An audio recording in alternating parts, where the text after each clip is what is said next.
Welcome to நாகூஸ் Nalabagam. நம்ம இன்னைக்கு அரைச்சி வைக்கிற சாம்பார் வைக்க போகிறோம். நல்லா வாசமாக நல்லா இருக்கும். துவரம்பருப்பு வந்து 2 கைப்பிடி காணம் அவிச்சு வச்சுருக்கேன். நம்ம அரைச்சி வேற ஊற்ற போகிறோம். அதனால் இதுக்கு துவரம்பருப்பு ரொம்ப தேவையில்லை.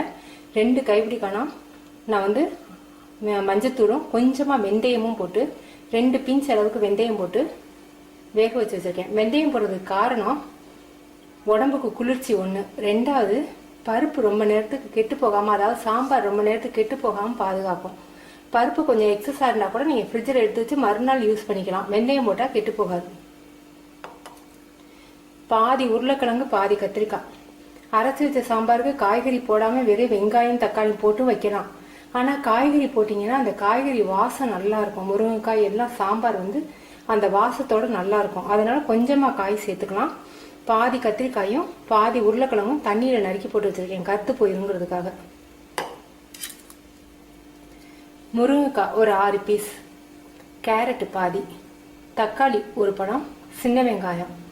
சாம்பாருக்கு சின்ன வெங்காயம் தான் நல்லா இருக்கும். சின்ன வெங்காயத்தில் ஃபோலிக் ஆசிட் அதிகமாக இருக்கு. பெரிய வெங்காயம் வந்து கொஞ்சம் இனிப்பு டேஸ்ட் வரும். அதனால நான் சின்ன வெங்காயம் எடுத்திருக்கேன். 2 பச்சை மிளகாய் ஃப்ளேவருக்காக. இது தாளிக்கிறதுக்கு கடுகு, உளுந்தம்பருப்பு, சீரகம் எல்லாம் 1/4 டீஸ்பூன், 2 வரமிளகாய், பெருங்காயம் கொஞ்சம், கறி லீவ்ஸ் கொஞ்சம். கடைசியாக வதக்கி போடுறதுக்கு சின்ன வெங்காயம். சின்ன வெங்காயம் பிடிக்காதவங்க இதை அவாய்ட் பண்ணிடலாம், கட்டாயம் இல்லை. ஆனால் சாம்பாரில் கடைசியாக நீங்கள் வதக்கி போட்டிங்கன்னா ரொம்ப டேஸ்ட்டாக இருக்கும். அது சாம்பாரில் ஊறி ரொம்ப டேஸ்ட்டாக இருக்கும். புளி வந்து கொஞ்சமாக, ரொம்ப கொஞ்சமாக ஊற வச்சுருக்கேன். ஒரு ரொம்ப அரை நெல்லிக்காய்ன்னு சொல்லுவாங்கள்ல, ரொம்ப சின்ன நெல்லிக்காய் அளவுக்கு ஊற வச்சு வச்சுருக்கேன். தக்காளி பழம் வேறு நம்ம போடுற நாட்டு தக்காளி பழம், அது புளிக்கும். இது வந்து அரைக்கிறதுக்கு கடலைப்பருப்பு 1 ஸ்பூன், மல்லி 1 ஸ்பூன், தேங்காய் 2 ஸ்பூன். தேங்காய் வந்து அதிகமாக போயிடுச்சுன்னா உங்களுக்கு வந்து குருமா ஃப்ளேவரில் ஆயிரும். அதனால 2 ஸ்பூனுக்கு மேலே போடாதீங்க. கடலைப்பருப்பு 1 ஸ்பூன் தான் போடணும். அதுக்கு மேலே போட்டிங்கன்னா கூழ் மாதிரி கொலன்னு வந்துடும், ரொம்ப கொலன்னு வந்துடும். வெந்தயம் 2 சிட்டிகை அளவுக்கு, மிளகு ஒரு 15 மிளகு, சீரகம் 1/2 ஸ்பூன், மிளகா வந்து 5 மிளகா எடுத்திருக்கேன். தாளிக்கிறதுக்கு நம்ம போட போகிறோம். பச்சை மிளகாய் 2 போட போகிறோம்.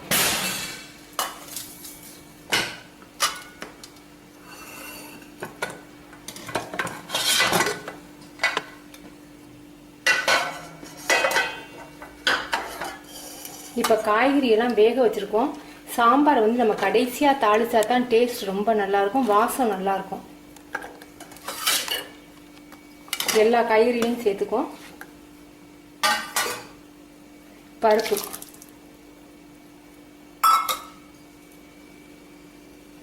புளிக்கரைசல் தண்ணியை ஊற்றிக்குவோம்.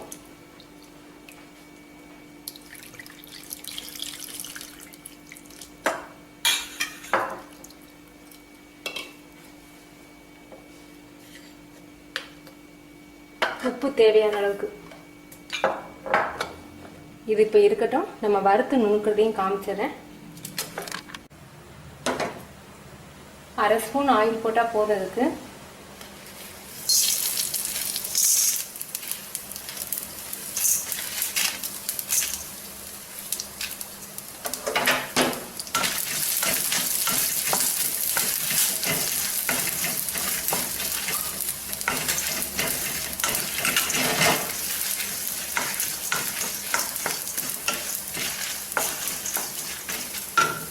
தேங்காய் சேர்த்துக்குவோம்.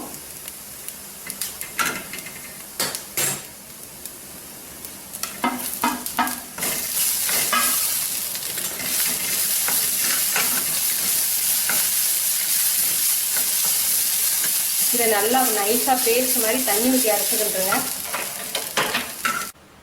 இப்போ நம்ம எல்லாம் சேர்த்து வச்சிருக்கோம் இல்லையா, இதில் நம்ம இப்போ அரைச்சிருக்க விழுதையும் சேர்த்துருவோம்.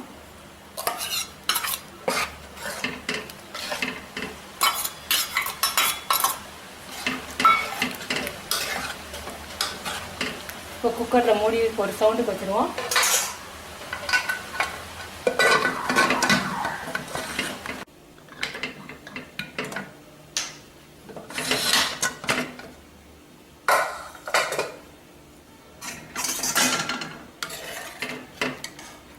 எவ்வளோ கெட்டியாக இருக்குன்னு பாருங்கள். நல்லா கெட்டியாக இருக்குது. இது நான் வந்து 3 பேருக்கு வர்ற மாதிரி வச்சுருக்கேன். இப்போ நம்ம தாளிப்போம்.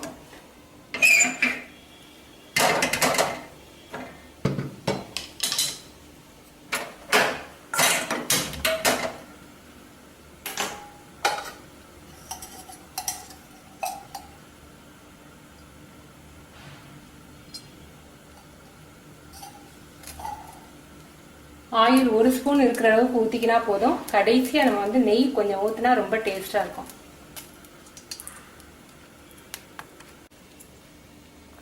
கடுகு, உளுந்தம்பருப்பு, சீரகம்,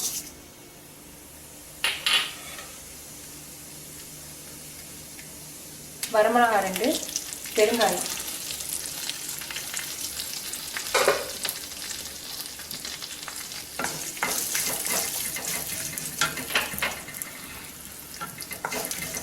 சாம்பார் வந்து கடைசியாக தாளிச்சிங்கன்னா அந்த ஃப்ளேவர் ரொம்ப நல்லாயிருக்கும். அந்த வரமிளகாய் தாளிக்கிறோம் இல்லையா, அந்த காரம், அந்த ஃப்ளேவர் எல்லாம் ரொம்ப டேஸ்ட்டாக இருக்கும்.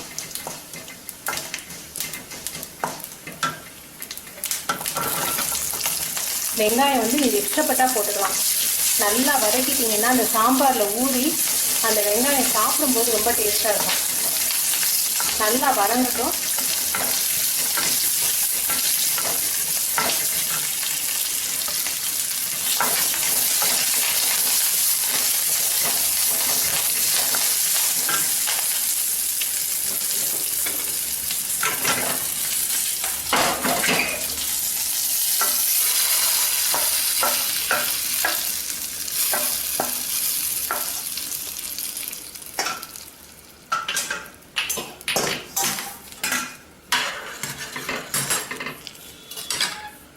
இப்போ சின்ன பீஸ் வெல்லம், இந்த அரைச்சி வைக்கிற சாம்பாருக்கு வெல்லம் போட்டிங்கன்னா ரொம்ப டேஸ்ட்டாக இருக்கும்.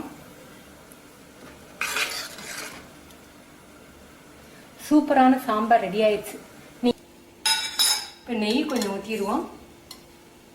இந்த ஸ்பூன் அளவுக்கு, சின்ன ஸ்பூன் தான், இந்த அளவுக்கு ஊற்றுறேன்.